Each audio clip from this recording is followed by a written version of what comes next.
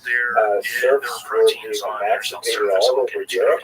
The last regions who emancipated serfs was the Russian Empire. They were also the last to emancipate Jews as well, 50-odd years later. And people were like moving into cities, industrialization was happening, and people were like moving into factory jobs, which really upended a lot of the structures of rural agrarian life. But it was like a period of transition where you might have people who would go back to the ancestral farms and essentially do serf-like activity during the harvest season, and then they would go into the cities during the winter and work like blue-collar jobs camps and these burgeoning factories. So it was a very kind of transitional period in the 18th century and 19th century. The Jews, for their part, were really pressing to get more rights of residents to live wherever they wanted, to be free from the hated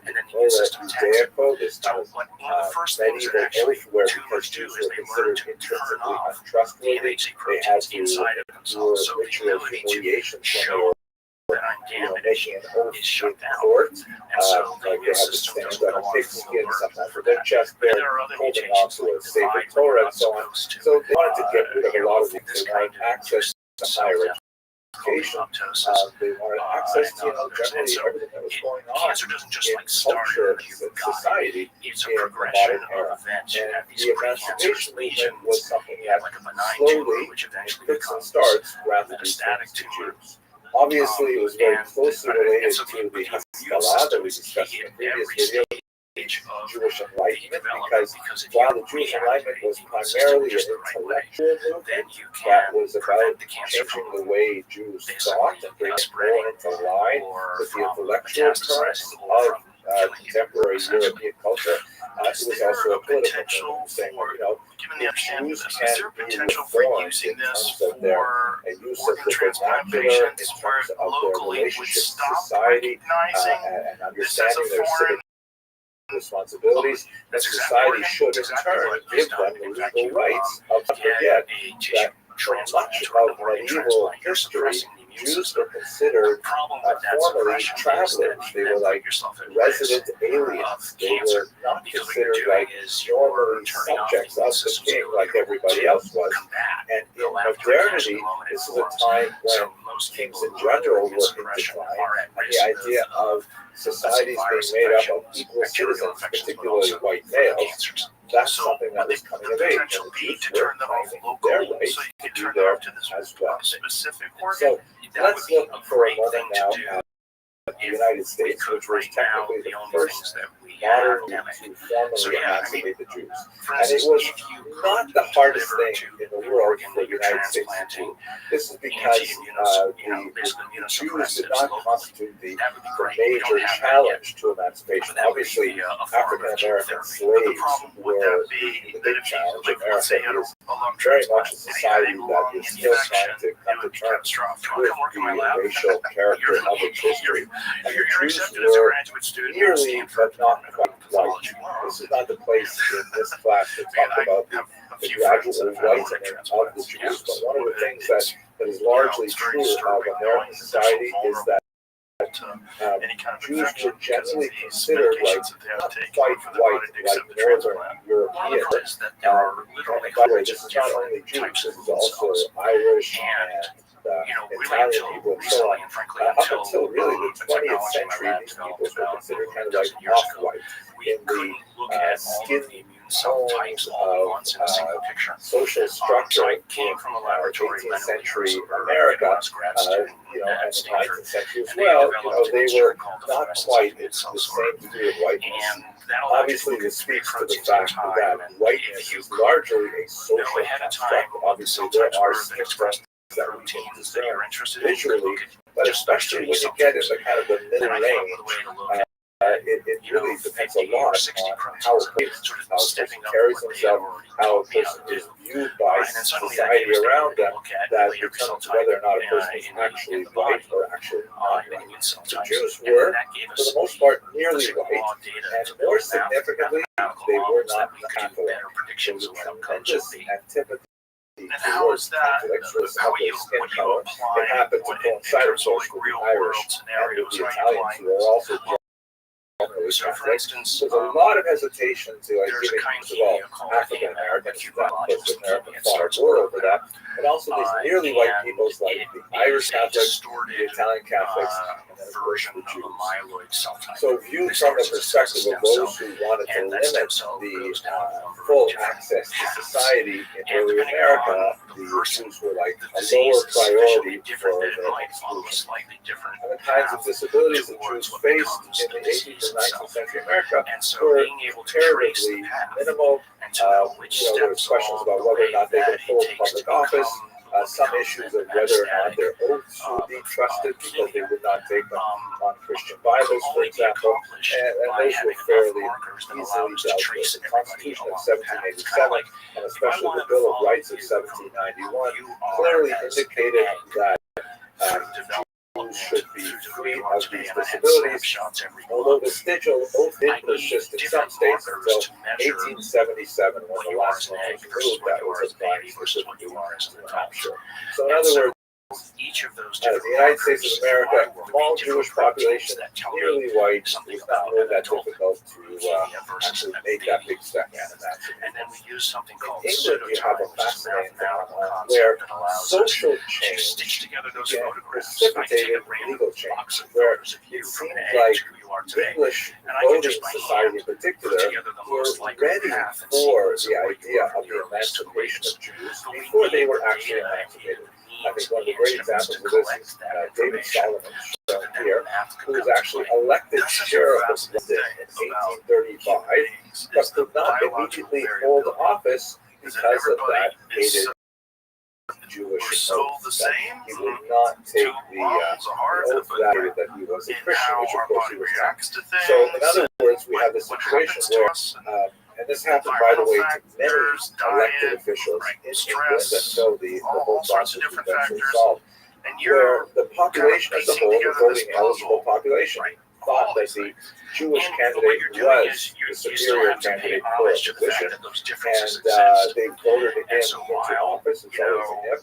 And it was the office itself that was trying to hold back on allowing this Jewish candidate until eventually, after significant debates in English governmental circles, they abolished the Jewish oath. So emancipation for Jews in England actually came from a groundswell of support, at least among the voting population.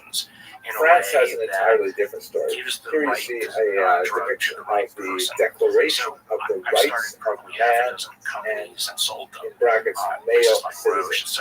This is, of course, a hugely important document that's roughly comparable to the American Bill of Rights, which decrees the kinds of ideas of equality for all citizens and things like that. It's interesting to note, by the way, that there are limitations even to these very beautiful documents. In the United States of America, the Declaration that all men are created equal was not interpreted to mean really all men, because it did not include African Americans, for example.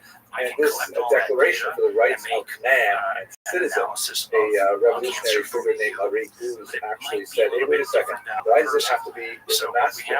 And so she proposed a Declaration for the Rights of Woman and Citizen, and the word citizen, of course, in French can be declined either as a male or as a female, but the French government at the time is not willing to accept that. They're really only thinking about men. Honestly, it says men, they meant man. But that's beyond the scope of discussion today. In the case of France, unlike England, where social change precipitated legal change, in France, it was legal change that precipitated social change. It's the same thing with cancers. In other words, the laws were put on the books before society was totally ready for them. So what happened in France is you have the revolution in 1789, and then almost immediately the Jews start saying, hey, what about us? We're included too, right? We're also part of this revolution. And philosophically, it was really hard to say no, because so much of the grounding of the French Revolution, like the American Revolution, was based on this flowery and soaring rhetoric of the equality of all people and so on. So that includes Jews too, right? So there was a big distinction between the smaller, much more acculturated Sephardic population of Jews that lived in the west and south of France, in Bordeaux and Bayonne, and the much more highly dense and concentrated and less acculturated Jews living on the eastern corridor in the region of Alsace-Lorraine, the Ashkenazi Jews. The Sephardi Jews largely spoke French, largely had a much more French lifestyle in terms of their dress and their broader, academic profile and things like that. But the Jews in Alsace, on the other hand, to make sure it that was their the first person time, doesn't have to were subclass much for more the 6% Germanotropic in their cultures, tend to be far the more narrative has always observant been, of Jewish law, you both know, at last home few and more decades, stay significantly outside. in the street.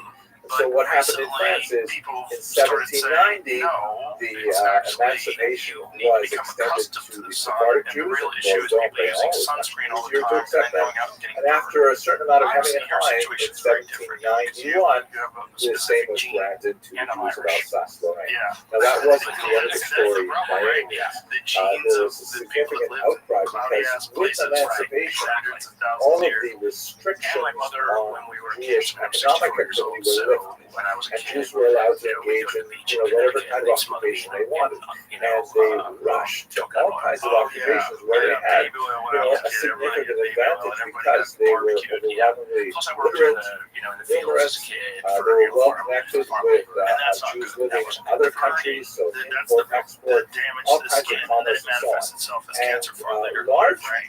There's all these populations little, of Christians let's call them, in Alsace began to complain that, hey, our smoldering entire mutations business that are environment waiting is for a changing second as a or a result third hit of to these Jews occur. rushing into Or fields for, and, you know, since you get old enough so that your undercutting immune us system with is kind of prices and all kinds of things. gone So wonky, a and lot it of no longer complaints is went able to to take care of the something Emperor that 20 years ago would Napoleon, have been able to heal. who, Right. in his typically That makes bland sense. So kind is of way there of any thinking about things, said, well, you know, obviously we've got to talk to narrative these that you Jews. need to be in the So, sun more, do they and have like just a don't get representative burned? Is body there or a something like reality? that? Do they have a pope? Well, it depends on, You do I mean, for someone Catholics. like me, And so his advisors there are told him, well, you positives, know, they have this obviously, thing for called the the sun. Sanhedrin, which was the as an example, ancient but they're court also, of seven you know, resetting your judges back in clock the in the ancient morning, period, but they haven't met in 1900 years just since they were exiled you know, from right, Israel. first Not class, quite since they shield were up the exiled, but ultraviolet, you know, and shortly. get light. It's the And UV so he said, that's the fine, danger. It's all not right, light. Napoleon, let's win the Sanhedrin. For you, And you so don't messages ever were just go sent sit in out the all sun. over Europe Not that anymore. Napoleon was going No, to but I was gather in the the Sanhedrin. because I was an idiot when I was And in that gathering, he was going to ask them a series of 12 questions. and I did tan back This then. was actually the Assembly of Jewish Notables that was prior to the meeting of the formal Sanhedrin. You do, maybe The like questions that he some asked were people actually do. quite fascinating, you and know, it I really mean, gives an I insight think as to there's what obviously there's benefit he to light, wanted and from I'm not Jews. saying He don't go asked out. questions like, for example, You know, I think do the Jews have their own police force? and I was just talking with some What's the point of asking about the last police night. force? Well, the point is You know, because maybe with he things like wanted to CRISPR, know if he was going to be accepting a state within a state. It doesn't make sense for there to be two judiciaries and two police enforcement agencies. What if, enjoy the you know, Jews wanted to run their affairs through a different legal system? Would they be culpable to French law? All kinds of things like this. He wanted to know a little bit about the assimilation ability, the assimilability of the Jew. He asked, for example, are Jews allowed to marry non-Jews? Now, in basic Jewish law, that's like a really short answer. No, intermarriage is not permitted under Jewish law. Obviously, there are interfaith relationships, but that's really more of a 20th and 21st century phenomenon, and certainly not countenanced by traditional Jewish law. Although some of the denominations that are active today, of course, have different relationships to that. But in the 18th century, the answer was no, it's not allowed.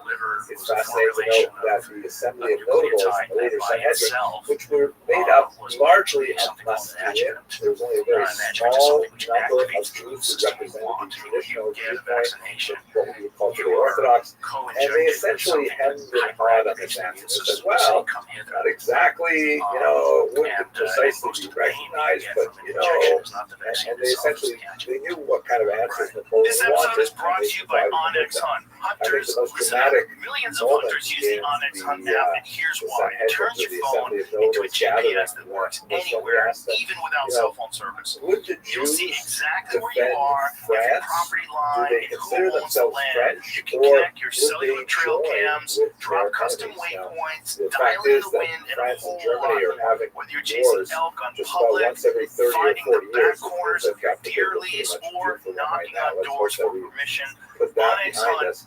But, you know, he was really concerned about those Jews living in Alsace who were, Yiddish speaking. Yiddish was a much closer language to German than it is to French, and they had all kinds of contact with Jews on the German side of the border. What would happen if France and Germany got into a war? Who would French Jews fight for? And dramatically, the assembly rose up and said, jusqu'à la mort, they would defend France to the very death. That was the whole idea. So Napoleon was satisfied with those answers, and he said, great.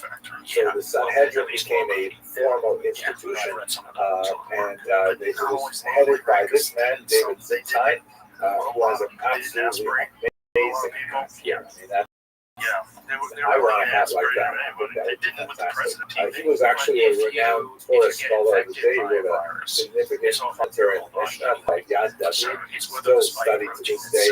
And he was one of the more orthodox members of the Sanhedrin that gave it kind of like its weight on the right hand of the Jewish spectrum.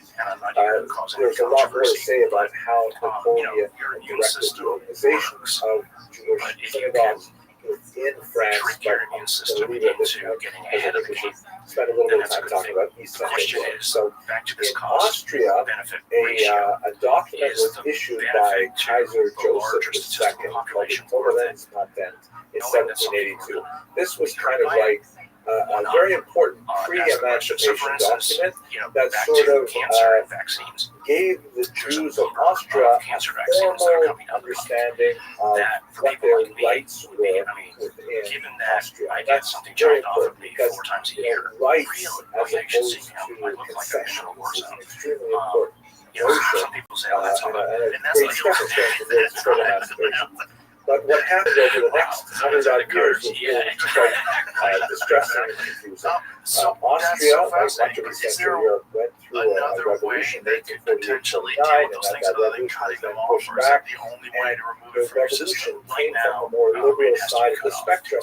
So with the general constitution that was created in 1849, civil and political rights were issued for everyone in Austria, and quote-unquote not dependent on religion. But then in 1851, when there was kind of like a conservative backlash to that revolution, those rights were taken back, the constitution was abrogated, and then slowly it was reinstated again over the 1860s.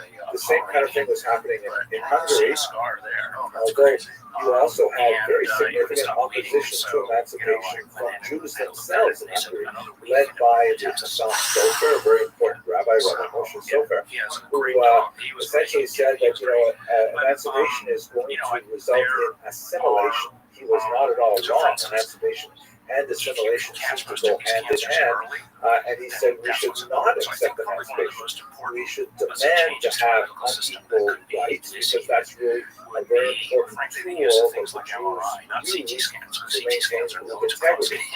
Nevertheless, this was the zeitgeist, the trend of the times, and with the formal uniting of Austria and Hungary in the Hungarian Empire, then there was formal emancipation implemented, and you see this spike. This is also a period of tremendous social change in urban areas, in particular in Budapest. Hopefully we'll come back to that a little later. Finally, in Germany, this region has a most extensive, prolonged struggle between liberal and conservative elements, specifically with regard to so emancipation in Germany over the 19th century, which was, by the way, not united for most of the 19th century, it was very piecemeal, it was very limited, rights given to Jews were frequently extended in a very grudging manner, and there's a tremendous amount of social hesitancy. So like in contrast to England, where social change demonstrated the readiness for emancipation well before it was actually granted, in Germany you had a situation where there was definitely very little social readiness for emancipation. There were some, bright here and there, like Christian Wilhelm von Dohm, who wrote very important work advocating for the emancipation of Jews, but by and large, German society as a whole was just not ready for emancipation. But a far more representative figure would be someone like this man, Heinrich von Treitschke, a very significant historian against which you can compare later changes is important because I could do, for instance, a CT scan or an MRI view, and I find lots of little anomalies, and they're generally in the field called phantomas. They're these objects that he articulated a may be position worrisome, that would but later be we picked up won't very know that they're worrisome enthusiastically and by perhaps you're none going to other do a than Adolf biopsy. Hitler. And he argued that Needle the into your emancipation chest. of the Jews had It's a to piece be ruled of back, of piece. course, the disaster. But if I come back the 6 months and it's Holocaust changed, then maybe it's So something that's a we very need to quick look go at after, the emancipation more of Jews seriously. in Western So getting those kinds of Central regular Europe. scans, The next video, I'd I like think to is look at probably Eastern Europe, which had a very different important things trajectory. to be done, but not by If you CT enjoyed the scan. video, please Which is consider cool, subscribing. We we're have doing them a for so long. great learning They still community do that is CT always expanding, scans though, because bringing it's in lots of necessary. people It's who want to study necessary. Jewish history. Right. And okay, I guess that's about it. Letting Thank people you very know much this for might watching. cause cancer. It's just like, yikes. Yeah, but maybe, for instance, there'd be a way to treat someone with a drug ahead of time that would minimize the effect of the CT scan. Right? So that, because the CT scans are generally causing oxidative damage. And so if you could provide a low antioxidant, and I'm not saying that something like this exists, it's a bit of a naive statement, but if you could do that locally to the area that's being imaged or to the whole body, then maybe CT scans could be lessened in their problematic outcomes. I would say innovative and hopeful. Not naive. Yeah, I don't think it's naive because you're recognizing the issue. right. Thank you. This is also a problem with X-rays, right? Like X-ray technicians, like I've seen some of those images of people's hands because the technician used to have to use their own hand to check to make sure that the X-ray was functional. And over the years, they go, "Hey, what the fuck is wrong with my hand?" And then they realize, "Oh boy, yeah." Well, it's interesting because what's happening with X-rays or CT scans is a fast forward of the kind of random damage that causes cancer in the first place. And so because it's random, but let me kind of go back a little bit as to why does cancer happen in the first place. So let's go way back in evolution to the first time that single cells, the first time that two cells met each other and said it was better to join forces and cooperate rather than to divide at each other's expense. So in the process of that happening, those two cells came together, or three or four, they basically said, together we're better than alone. But there were actually social compacts and contracts that at the genetic level were being formed between all of these cells. And so as things got more and more complex, more and more complex contracts were formed. To the point at which what could happen is that any one of the breaking of a compact could actually then initiate a cascade that becomes cancer. So rather than we thinking of cancer as being a forward progression in evolution, it's actually another way to think about it is that it's devolution back to the core fire of the desire to divide. And so by breaking the contracts, by breaking the controls on the system, cancer is allowed to blossom. So the problem is that every tissue type, whether lung, brain, or whatever, has a whole different ecosystem of contracts that have been formed. And so there's no one-size-fits-all drug that will kill off all cancers because the contracts are different. It's not like you can bring in a lawyer and fix, agricultural contracts versus maritime or whatever. So that's you have to have a flexible enough mindset, because if you get stuck in this, it's a forward evolution as opposed to there's a breaking of contracts and an opportunity for how to develop a therapy or a drug that would help people. One of the things I wanted to ask you, I don't even know if you know anything about it, is there a connection between IVF and the amount of, because you have to take some pretty extreme hormones, there's a lot of stuff that women have to take.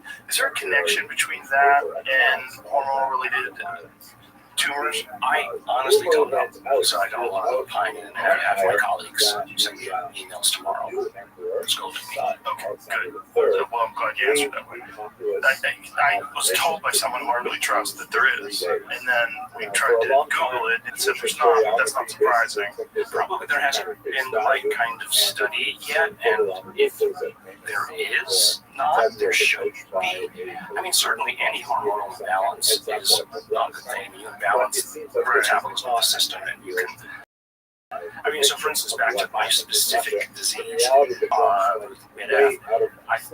there's all kinds of things like N-acetylcysteine, betaine, all these drugs that are out there for longevity. Well, if I look into the metabolism of my cancer, every single one of those is a disaster. It accelerates. Yeah, not good. So, because there's all these feedback mechanisms, right? You know, people often say, scientists are not religious. There's nothing that inspires more awe in me than knowing the complexity of the cell and knowing the complexity of life and seeing all this feedback mechanism and knowing that underneath that is a universe with particles, etc., that enable something like us to exist. I just sit in awe of that. Well, yeah, it's awe-inspiring for sure. I mean, anybody who doesn't think it is not paying attention or purposely being ignorant, right? Yeah. We get a lot of that, though. Oh, yeah. Well, that's okay. Teachers are here to hopefully teach and not preach. Hopefully, yeah. Because of your specific type of cancer and your situation, like, do you have to very closely monitor your diet? I probably shouldn't eat as much meat as I do. Why meat? Well, because, fats and a lot of the fats dissolve a fair number of toxins. It's not necessarily a good thing. I mean, that's been relatively well shown that too much, as opposed to advocating vegetarianism. I think there's a happy medium that we grew up in an environment where we had eating omnivores, I think, because we're omnivores as a society, as a civilization. So, charred. That's the issue, though, isn't it? Yeah, isn't it burnt? Yeah. I mean, it's carcinogens. You're making all kinds of. It's a witch's brew of nastiness that tastes good. But the reason why it tastes good is because the humans who survived learned to use fire to kill off bacteria and rot meat. And so the flavor of that probably was engineered into our evolution. But again, it's a cost benefit. Did the cooking of it also allow us to absorb more protein? I'm not sure about that. I believe that's the case, that cooking meat actually allows it to be more easily absorbed by the body. It could be broken down more readily. But certainly it kills bacteria. So, day-old or 3-day-old, right? We're not a bear. Or not, yeah.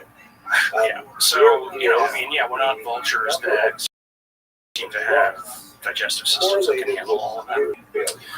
So you should eat meat. What else? Do you avoid sugar, which seems to be a real problem with cancer? Yeah, I avoid too much sugar. Yeah, thanks for this, by the way. Is it sugar-free? No. That one's not? No, because the sugar-free ones have stuff in them that are xylitol and all the other. What about stevia? Yeah, stevia. I don't think so. I haven't seen anything. But, look, like I said, I'm 64. It's way too late. Every time that, let's say, scientists make some grand prediction of what's good or bad, 5 years later, we find and update what it should have been. I mean, I often say this is true. The goal of science or scientists is to be right today, even wrong today, but righter tomorrow. Because we're all fact checking what the result of what they mean in the context of a bigger picture. I like actually good science because that's part of the problem is that ego gets attached to ideas that have been discussed and published, and then people are very reluctant to accept new evidence that's contrary to that. Yeah, I mean, as always, as I often say, in the context of something I know we'll get to later, is the data off the curve, which is more important than what we already predict. Predictions are great, but when there's a data point off the curve, at least in my lab, that's where we spend the most time in our lab meetings, is trying to figure out why that data points off the curve. Is it because the machine was wrong? It was, was a glitch? Or does it mean something that we need to make sense of? And that's, of course, where all advances come from in the science. Is by the fact that the data off the curve already were curious about what it meant to go after it and then say, okay, now that I've stepped back and seen the big picture, now I can create a model that incorporates that data point off the curve and why it happened. This is an ad for BetterHelp. The internet is a breeding ground for misinformation. Even a simple search for ways to get rid of a headache can produce millions and millions of results, from taking pain relievers to detoxes to medication to cold compresses. It's overwhelming. And even when you do find something that's true, that works for other people, it might not work for you. In some cases, it's better to just ask a living, breathing expert. If you have a headache that won't go away, go talk to a doctor. And if you're struggling with your mental health, consult a credentialed therapist. You can learn a lot about yourself in therapy, like how to be kind to yourself and how to be the best version of you. Whether you want to learn how to better manage stress, improve your relationships, gain more confidence, or something else. It starts with therapy. Try it for yourself with BetterHelp. Millions have benefited services, and there's a reason people rate it so highly. As the largest online therapy provider in the world, BetterHelp can provide adult professionals with a diverse variety of expertise. Talk it out with BetterHelp. Our listeners get 10% off their first month at BetterHelp.com/JRE. That's better, HELP.com/JRE. One of the reasons why I was really excited to have this conversation with you about the research that you do is that I think it's really important to illuminate to the general public the sheer scope of the task of trying to figure out what is going on, all these different things that can go wrong and right in the human body, and that it requires this fucking insane amount of effort by many, many, many, many people. And and then the amount of data that had to be collected. The difference is that there's data, there's evidence, there's conclusions and proof, and that's an uphill climb. But proof, the next one up is the meaning. My lab has been largely responsible, at least partly responsible, for the data deluge that's out there in the world.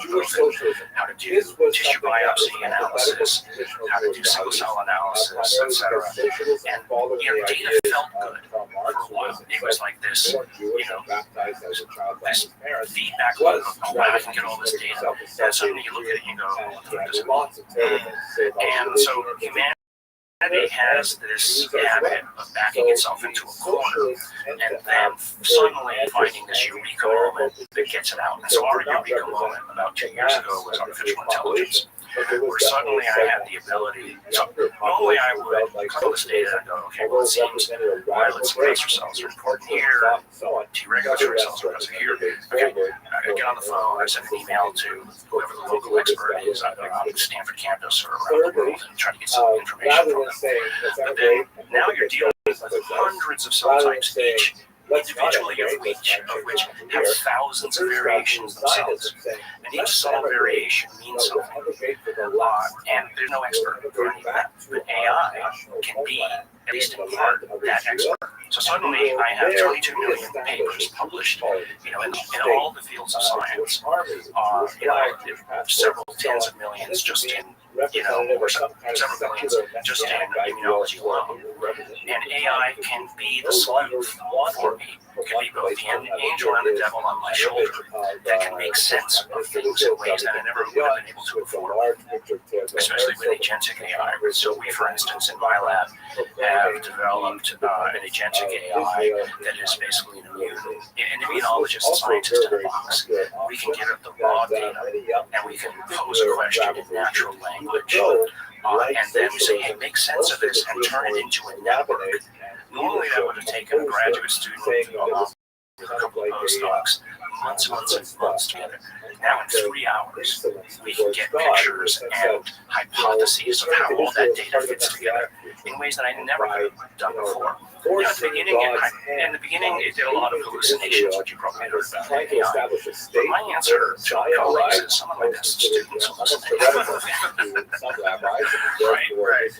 And so, but, you know, the human's still in the loop. And so, with all of this together, now we can make meaning out of the data, and we can skip a lot of the intermediary steps and speed it up. And it's just getting better. I mean, we, for instance, have put in a couple of papers now where, so for instance, where one of my recent specialties is what's called the tumor-immune interface.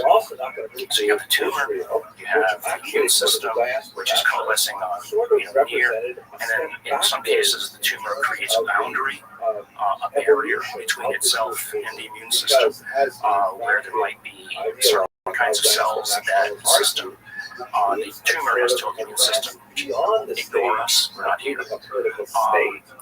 And then what we now can do is, there's, well, on the other side of when you look at, let's say, complex patient populations, you find these things called tertiary lymphoid structures. So your body has 220 or so lymph nodes.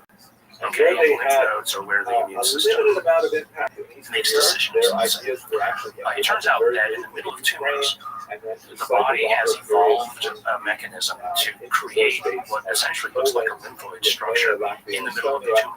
It's sort of a forward camp of immune cells, that the more of those you see in a tumor, the better will be your outcome as a patient.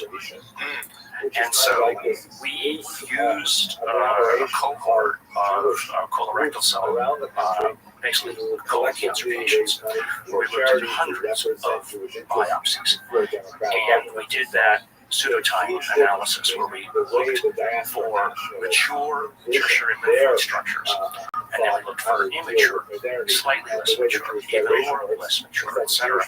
And we were able to backtrack to the cell types which need to come together that would then form the more mature. What use is that? It's a nice paper. But it also now tells us what we might do to create more of these in the tumor. Because the more we already know from multiple kinds of tumor types now, that the more of these tertiary lymphoid structures you have, the better off will be your outcome. So it might be, for instance, that once we know that you have a disease like this, we can give you some kind of therapy, a virus or whatever, that goes and goes to the tumor, seeds the beginnings of these initiators, these cytokines that are produced that are necessary for initiating the formation of these objects. And so there's a huge benefit to that, but we never would have found those without the AI. Because it basically did the work for us. That's fascinating. Now, are you using like a standard large language model, or do you have like a specific structure that's built that interfaces with large language? Correct. So we use, we can use pretty much any of the LLMs, but right now we find that OpenAI is the best, for us at least.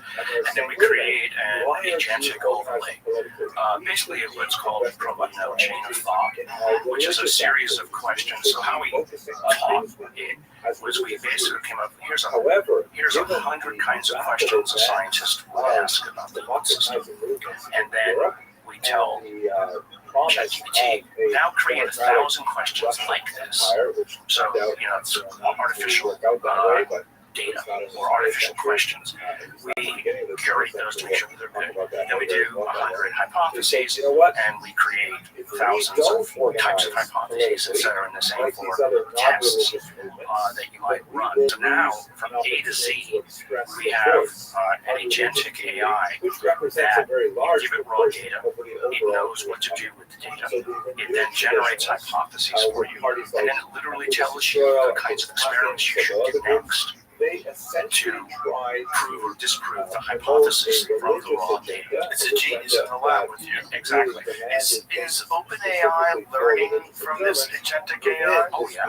So there is a mutually beneficial relationship. Yeah, I mean, we're not working with them directly. Like you use it, and because you use it with your AI, it's benefiting from it. And we first thought to a company, because that's kind of one of the things we do in my lab, is I've always thought that it's important to give back to the taxpayer the money that they've invested in us. And the best way to do that is commercialization. I'm totally unapologetic about that, even though that got me in a lot of trouble at Stanford in the early days. When making money was commercialization was evil. And even at Stanford. And so I think that's an important process because scientists are good at asking maybe the questions and coming up with solutions, but scientists aren't the best at commercializing and turning it into a product that can be used or testing it, in large communities. So the AI that we developed, we thought, okay, well, maybe we can do this. We thought, you know what? AI is moving so fast. Why don't we just give this to the community? Why don't we open source this? We can use it for maybe specific targeted purposes, but we're basically going to publish the whole thing on GitHub. So other people will use it. Because we've seen other people make claims about stuff that they've already made. And it's like, oh, ours is better. Why don't we just put it on GitHub and let people learn? The resistance to the commercialization, what was the initial argument? So back when I was a grad student in the 80s, basic research, as opposed to translational research, was considered the height of intellectual desire, right? Basic research, and we're not here to make money, we're here to discover things. And that's important. And really every major discovery in every major therapy came from basic research. But then, there were limits to how much money you could give to basic research, and then there was at a certain point to say, hey, are you going to do anything about this? Are you going to make it? So translational research became a push. So this guy at Stanford, named Paul Berg, won the Nobel Prize for gene therapy for recombinant DNA way back in the day. And Paul came up with this concept of bench to bedside. Meaning that we don't have to be either or. We can be part of an arc, and Stanford wanted to be an enable within the medical school, both the basic research, which we're great at, as well as bringing it directly to patients as well. So to link clinicians and the desires of clinicians with the basic researchers or scientists would be happy just to study anything. Just point me at something and I'll be happy if I can get interested in it. So, and we're no more happy than when somebody knows what we do. But basic research was sort of, and there was a push against anybody trying to commercialize. So when I was here, so I started as a grad student. I went to MIT to work with this guy, David Boltoir. I won the Nobel for reverse transcriptase. And then I wanted to come straight back to Stanford because I already felt that it was a positive environment for commercialization. My bosses, mentors, Len Lewis, had two of the biggest patents at Stanford. They had the fluorescence activated cell sorter, and then what are called humanized antibodies brought in hundreds and hundreds of millions of dollars to Stanford. And they gave personally most of their own money away. They kept enough to survive, but then they gave most of the money away and ran off of a lot of that money. But so I had learned from them about how to still do basic research and commercialize on the side. And so I wanted to bring that back with the department that I went to, the Department of Pharmacology at the time. I was warned by many professors to commercialize that. I ignored them and I went and started a company that went public on NASDAQ. And many of those same professors came back to me, years later, sitting in my office asking me how to start a company. Why did you, was it just a decision to ignore them? Was it instinctual? It just was instinctual because I couldn't see the NIH funding what I wanted to do. So I had developed a way, this sounds scary, but I had developed a way to use retroviruses and make fibers of retroviruses to reverse the process of evolution in a way that rather than viruses hurting cells, I set it up so that viruses would help the cell. And once they helped the cell, I would figure out what they did. So we sold hundreds of millions of dollars of targets that way, using retroviral line to basically find targets and use some of the benefits of viruses, but to our advantage. Just the concept of reversing evolution is fascinating because it comes with there's so many ethical implications. But if you didn't have any of those, and you could do that large scale.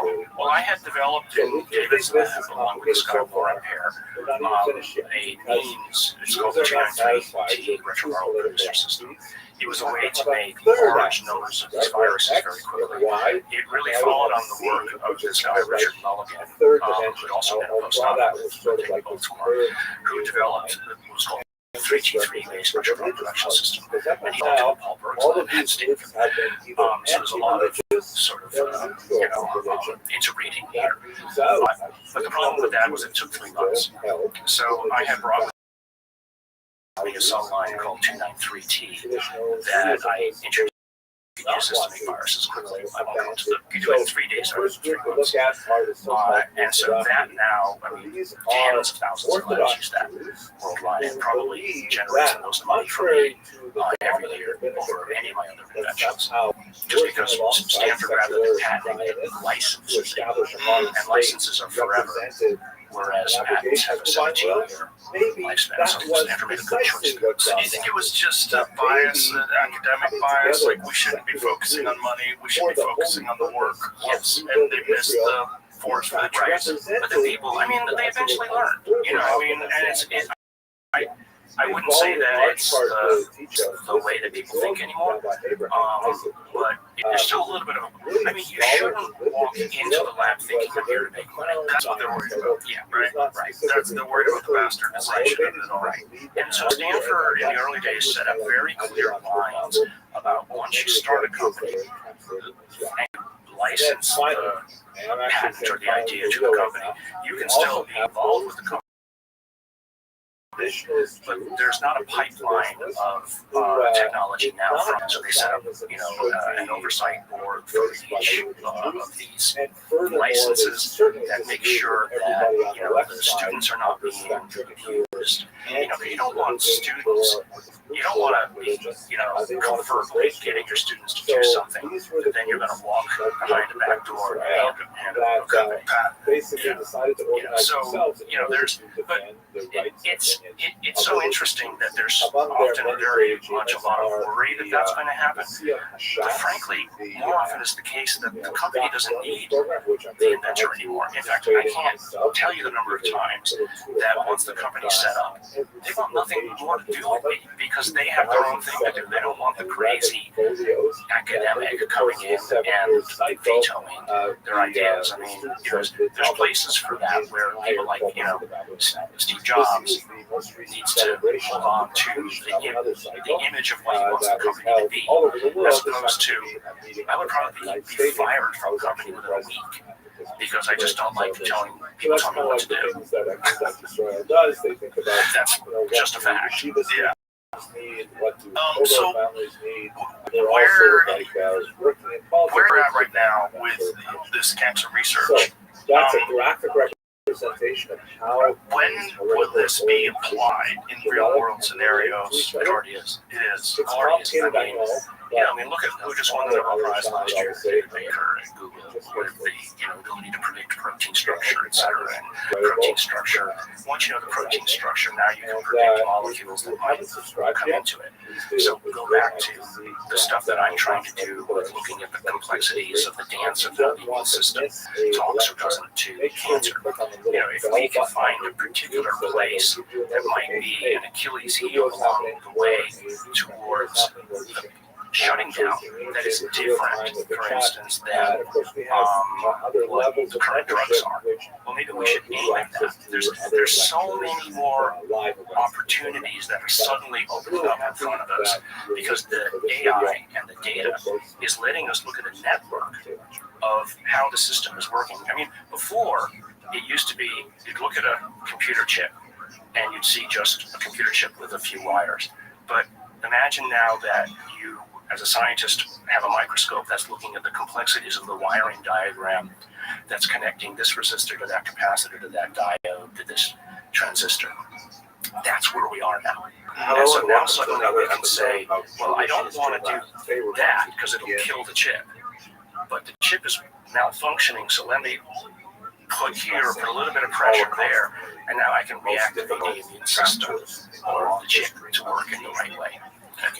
So when you're talking about things like with your particular issue, melanoma, when you're talking about CRISPR potentially developing some sort of a topical solution to put on that would fix whatever issue that you have, is this something that this AI that you've developed or this overlay of the AI would actually assist CRISPR in figuring out how to create something like this? Yeah, because maybe it's not one place I need to press, but two or three at the same time. Right. And so when you're talking about a complex feedback network, I mean, so, we're in Texas, so people do oil refinery. Maybe you turn this valve here a little bit, and that valve there, and that one there, to make everything work just right because something's wrong over there. And so that's really what this is where AI has let's say the omniscient view that no human can. And that's what excites me about it, is because I'm limited in how much I can keep in my mind at one time or another. But with the right question, the prompt engineering, and then with the right backbone structure behind the scenes that HAI is now providing. Now I have the ability to ask the questions and get answers in near real time. And so I wish I was 30 years old again, because I would move into this area so fast and I can already see the work that we're doing, dozens of potential new target opportunities. So genocide is the killing of people. Well, your goodness, with CRISPR, it's like 30 again. But I would love it. I would love it. I think that's on the menu in about 2 or 3 decades. Really targeted the Jews. I'm just being realistic. I don't even know if I'm being realistic. Don't get false hope. Well, yeah, don't get false hope. But I mean, with the exponential discoveries, the exponential increase in technological evolution, just that we've seen in our lifetime, and then I think AI is some new thing that is going to throw all that into just a giant monkey wrench in the gears of our understanding of how quickly technology evolves. Well, look at Neuralink as an example. The last translation, the woman now who can think her thoughts and make stuff happen. And in Leviticus chapter 29, paralyzed, right? I think it was Neuralink that showed some of these results. So fast forward, I mean, we're already in an exponential increase in what it is that we can be able to accomplish, and AI will help us accomplish some of these things faster. I can see a time where, I can maybe apply something else to one sort of level plan, maybe some sort of net over my head that allows me to think through these problems. The term definitely has AI becomes an agent to my thought processes, not only what it is that I think, but maybe provides information back to me, back into my system. Not actually without having to so I can much more quickly but to conclusions. Now, there's all kinds of apocalyptic scenarios you can imagine, of course.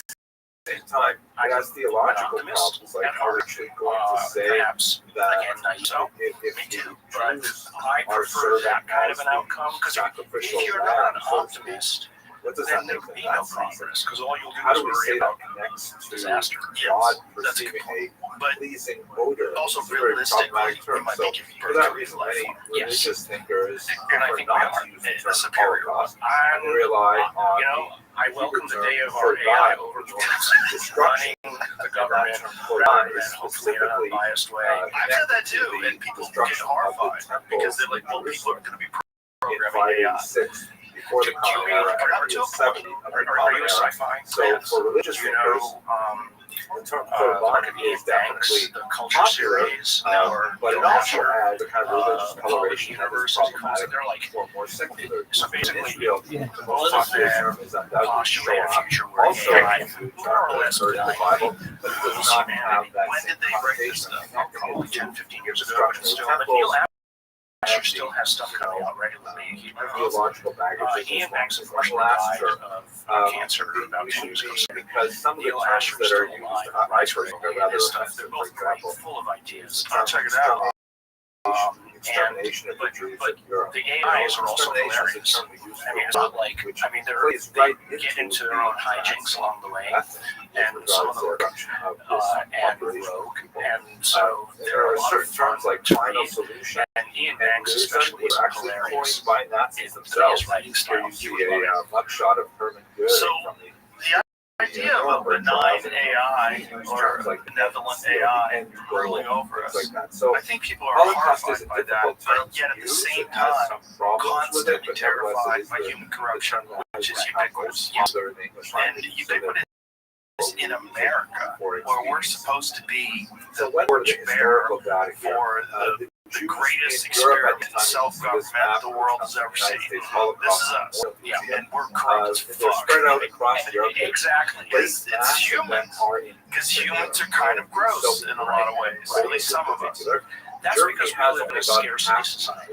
Right. And if AI enables opposed to scarcity, very well, we have nothing to do but sit around and have less try out various new drugs. Yeah, this is where we get into socialism, because a lot of people think that one of the reasons why we're in a scarcity society is small groups of people have gathered up most of the resources, right, and are in constant control of them, right, especially when you deal with resources that are the Earth's resources, right, who are you, right, to be sucking a lot of the Earth out and selling it for $100 a barrel, right, right. Don't get me started, don't get me started either. That, again, my optimism is that, you know, with enough push and pull, AI will enable us to get to the modern period towards a very kind of environment. I think so too. I think in doing so, it'll expose vampires largely because the resistance to exposing this is going to be fantastic, right? Which is going to be very interesting to watch because they have no choice but to be transparent, and they have no choice but to start using AI. So AI is going to be inculcating itself across society in various ways where it becomes indispensable. Altogether, and then it will start to move up the chain, where eventually even dominate CEO other is probably, you know, the way in which they dominate the obviously is very difficult or because CEOs, a minority of the population is specifically some kind of cancerous or bacteriological about corporate environments because of just selling inventions. Language novel from 1920. That's real. Oh, it's weird. It's weird when you encounter them. Hideous kind when you encounter like complete sociopathic CEOs. But look at how, I mean, I'm going to get in trouble for saying this, but I don't care. This is the are like carrion eaters. We're probably in trouble for being there. They're going to dominate otherwise so, you know, imagine two tribes. Once they one tribe is relatively, you know, civilized and just wants to live in harmony with the environment. Another has a psychopathic leader who can enrage his followers of the other tribe's people to attack the other one. There's a gene set that makes a person, assimilated, you know, actually fed into a lot of this, such as, for example, makes really bizarre form of children's propaganda published in the 1930s by Elvira Bauer, a really right. And suddenly now, when those tribes are separated, this is a book for children called Their Gift. But now you live in an environment where we don't know where the edge of one tribe begins and another. The thing about toadstools is that they look like mushrooms, but unless you are very careful and you know the signs, you will always mistake them for healthy mushrooms. Right now, again, I'm sure some social scientists will say, so to the metaphor goes that the Jews look like regular Germans, but in reality they are quite distinct, racially different, and they represent. When you're dealing with office environments and the culture of a specific corporation, humans have an ability to act like they're supposed to act in that world, and it makes it very difficult to discern who's a sociopath, right? Because you're all kind of following an act, right? Yes. The rules, there are the rules that you're supposed to follow, and then there's the edge of the rules. Warsaw Ghetto that shows I've lived in the edge of the rules. I followed my rules as deadly lice told to me by the chairman of my first